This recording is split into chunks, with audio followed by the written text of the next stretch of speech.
মাত্র একটি ডিম আর 2 কাপ ময়দা দিয়ে এত মজার নাস্তা চাইলে আপনিও বাসায় তৈরি করে গরম গরম চায়ের সাথে খেতে পারেন। গরম গরম চায়ের সাথে খেতে অসম্ভব মজা লাগে, আর চা ছাড়াও কিন্তু এমনিতেও গরম গরম খেতে অনেক বেশি মজার হয়। বাচ্চাদের যদি এই নাস্তাটি দেন তাহলে অনেক অনেক বেশি খুশি হবে। মূল রেসিপিতে চলে আসলাম। প্রথমে আমি এখানে নিয়ে নিলাম ময়দা। এখানে প্রথমে 1 কাপ ময়দা নিয়েছি, এরপরে আরও 1 কাপ ময়দা নিয়ে নিলাম। আপনারা চাইলে ময়দার পরিবর্তে আটা দিয়েও তৈরি করতে পারেন। এবার এই ময়দায় দিয়ে দিলাম লবণ, এখানে দিয়ে দিলাম চিনি। চিনিটা আপনারা কম বেশি করে দিতে পারেন। চিনি আর লবণটা ময়দার সাথে হাত দিয়ে ভালোভাবে মিশিয়ে নেবেন জল দেওয়ার আগে। যেটা সবচেয়ে বেশি ইম্পর্ট্যান্ট সেটা হচ্ছে ইস্ট। এই নাস্তার জন্য ইস্ট অবশ্যই দিতে হবে। আমি এখানে 1 চামচের মতো ইস্ট দিয়েছি। ইস্ট দেওয়ার পরে একটু মিশিয়ে নিয়েছি। এরপরে একটা ডিম ফেটিয়ে দিয়ে এবার ডিমটাও এই ময়দার সাথে একটু হাত দিয়ে মাখিয়ে নিচ্ছি। মাখিয়ে নেওয়া হয়ে গেছে। এখন এখানে দিয়ে দিব কুসুম গরম জল। কুসুম গরম জল অল্প অল্প দিয়ে একটা ডো তৈরি করে নিতে হবে। চাইলে আপনারা জলের পরিবর্তে এখানে কুসুম গরম দুধও দিতে পারেন। দুধ দিলে কিন্তু আরও বেশি ভালো খেতে হয়।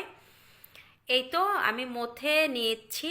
মথে নিতে নিতে একটা সময় দেখবেন সফট হয়ে যাবে। এবার সমান করে নিয়েছি। সমান করে নিয়ে তারপরে উপর দিয়ে একটু তেল দিলাম। তেলটা দেওয়ার পরে একটা ঢাকনা দিয়ে ঢেকে 1 ঘন্টা রেস্টে রেখেছিলাম। 1 ঘন্টা পরে ঢাকনা তুলে নিলাম।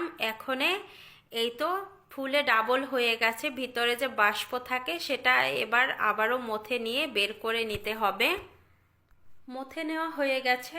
এখন এই ডো থেকে ছোট ছোট লেচি কেটে নিব। আপনারা চাইলে বড় বড় লেচিও কেটে নিতে পারেন। এখানে 3-4টা লেচি কেটে নিয়েছি। এখন একটা লেচি নিয়ে লম্বা করে বেলে নিতে হবে। দড়ির মতো পাকাতে হবে এক কথায়। লম্বা করে একটা তৈরি করা হয়ে গেছে। এখন আমি যেভাবে এটা তৈরি করে নিচ্ছি আপনারাও সেভাবে তৈরি করে নেবেন। এখানে কিন্তু বোঝানোর কিছুই নেই, দেখেই আপনারা বুঝতে পারবেন। এখনই এই যে পাশটা এটা একটু ভালোভাবে লাগিয়ে দিতে হবে যেন খুলে না যায়। আমি একটু ভালোভাবে লাগিয়ে দিচ্ছি। লাগিয়ে দেওয়া হয়ে গেছে। সবগুলো আমি একইভাবে তৈরি করে নিব।